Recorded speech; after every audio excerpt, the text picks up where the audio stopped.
श्री गणेशाय नमो नमः। सरस्वती नमस्तुभ्यं वरदे कामरूपिणी विद्यारंभम करिष्यामि सिद्धिर्भवतु मे सदा। शिव शक्ति को कोटि कोटि प्रणाम। मेरे श्रोतागण, मैंने कल आपको दिशाओं के बारे में बताया था कि कैसे ये मध्य के जो दिशाओं के बीच के मध्य भाग हैं वो कैसे हमारे ईशान कोण, नैऋत्य कोण, आग्नेय कोण और वायव्य कोण में बनते हैं। ये सब बारे में मैंने आपको जानकारी दी थी। तो ये दिशाएं दूषित हैं तो क्या करना चाहिए, ये सब बारे में मैंने आपको कल बताया था। आज मैं आपको ये बताऊंगी कि आप अपना जब भूमि खरीदते हैं तो आपका भूमि कहाँ पे आपने खरीदा है, वो जगह शुद्ध है अशुद्ध है, इसके बारे में भी मैं आपको जानकारी दूंगी कि यह जो भी आप भूमि खरीदते हैं वहाँ दीमक, हड्डियाँ और शीलन बहुत नहीं होना चाहिए। टूटी फूटी जगह में आसपास का शमशान भूमि हो, ऊसर भूमि हो, हड्डियाँ निकलें, दीमक का वहाँ प्रवेश ज़्यादा हो, ऐसी जगह में आपका भवन आपके लिए सुखदायी और शांतिकारक नहीं हो सकता। अब आप जहाँ आप ज़मीन खरीदें वहाँ पर आप ये देखें कि वहाँ शमशान भूमि तो नहीं है, कहीं वहाँ पे ऐसी जगह तो नहीं है जहाँ शमशान हो, वो जगह आपको मिली हो। वो भी हमारी 24 घंटा नकारात्मक ऊर्जा देगी, क्योंकि वहाँ पे भी खुशी नहीं रहती है। तो शमशान की भूमि जहाँ पर आपको गड्ढा, नाला ये सब दिखाई दे, उस टाइप की भूमि आप बिल्कुल ना खरीदें। और ऊंचा पहाड़ का स्थान हो आपका, और गड्ढे हों, शमशान हो, चिता जहाँ जलती हो, उस टाइप की भूमि आपको सुख नहीं पहुँचाई, क्योंकि उस समय वो जगह आपके लिए 24 घंटे वो निगेटिव ऊर्जा ही देती रहेगी।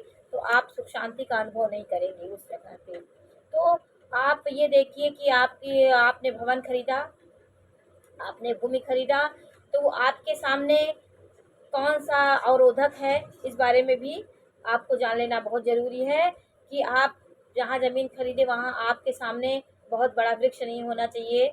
जैसे बरगद का है, पीपल का है, और बड़ा वृक्ष आपके घर के सामने नहीं होना चाहिए। वो हमारे बच्चों की उन्नति में बाधक होता है।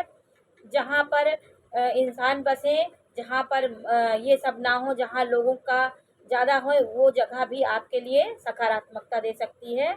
और फिर उसके बाद बड़ी नाली, गड्ढा जहाँ पे दिन रात पानी बहता हो, वो भी आपको कष्टकारक होगा। और कुआं, आपके घर के सामने कुआं, ये भी नहीं होना चाहिए, ये भी आपको कष्ट प्रदान करेगा।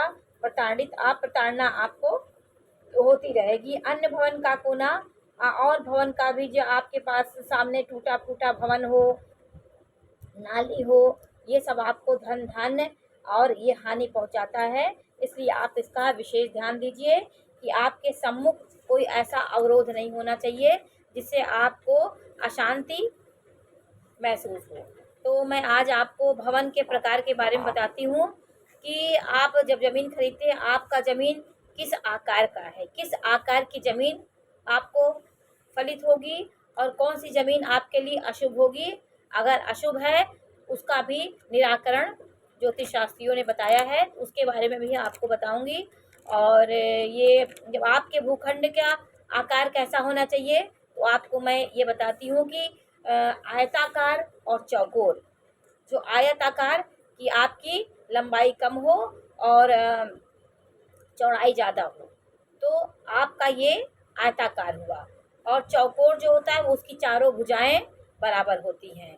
तो हमारे दो ये इस प्रकार के भवन आपके, क्योंकि वास्तु पुरुष की सारी भुजाएं उसमें दिखती हैं। सारी भुजाओं का आप आनंद ले सकते हैं कि आपके वायव्य कोण, ईशान कोण, नैऋत्य कोण, सारे आपके वो जीवन में सब चीज़ में आप हर जगह रूम बना सकते हैं और बाग बगीचे आदि सब का निर्माण आप अच्छे से कर सकते हैं। तो ऐसा भूखंड सुंदर, सुविधाजनक आप इसको बना सकते हैं, क्योंकि आपको किसी कोने से ये कटी नहीं होती है। तो आप इसमें अच्छे से अपने घर का निर्माण कर सकते हैं।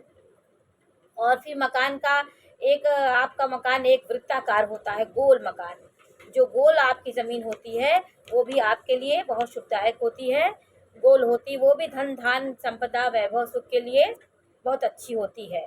तो आयताकार हो गया, चौकोर हो गया, और आपका वृत्ताकार गोल, वो ज़मीन आपको धन धान सुख समृद्धि देने के लिए अच्छी होती है। चारों तरफ से फुलवारी और बाग बगीचे के लिए वो पर्याप्त स्थान मिल जाता है। गोल भवन आप उसमें गोल प्लाट में आप अपना भवन निर्माण कर दीजिए। और फिर आपकी ज़मीन हुई चंद्राकार हो गई, आपकी त्रिकोणाकार हो गई, आपकी चिमटाकार हो गई, स्तूपाकार, ये सब ज़मीन भवन निर्माण के लिए अनिष्टकारी होती है। और मृदंगाकार, तो कई आकार की ज़मीनें होती हैं जो आपके लिए सुख नहीं पहुंचाती। और काकमुखी, त्रिकोण, अर्धचंद्राकार, नालाकार, कई ज़मीनों का टी शेप में, मतलब आपकी ज़मीन जो, तो ये सब ज़मीन आपको ऊबड़ खाबड़ कोना, ये सब ज़मीन आपके लिए फलदायक नहीं होगी। धनुषाकार ज़मीन होती है और गोमुख ज़मीन होती है जो आगे की ओर पतली और पीछे की ओर चौड़ी होती है, वो ज़मीन भी शुभकारक होती है। ऐसे ज़मीन में घर बनाने से वो मंगलकारी ज़मीन होती है, क्योंकि गोपृष्ठ जैसे गाय होती है, आगे से पतली और पीछे से चौड़ी होती है, तो ये भी ज़मीन आपके लिए मंगलकारी होती है। ये व्यवसाय के लिए नहीं अच्छी होती, आपके धन धान पुत्र पौत्र संतान के लिए अच्छी होती है। तो और सिंहाकार, सिंह भुजाकार, आप जैसे सिंह होता है वो आगे से चौड़ा और पीछे से पतला होता है, तो वो सिंह आकार की ज़मीन जो होती है वो हमारे ग्रह क्लेश का उसमें डर रहता है, लेकिन वो ज़मीन आपको आपके व्यवसाय के लिए उत्तम होती है। तो आप सिंहाकार की ज़मीन जो होती है, जो आगे से चौड़ी पीछे से पतली होती है, उसमें आप अपना व्यवसाय बना सकते हैं।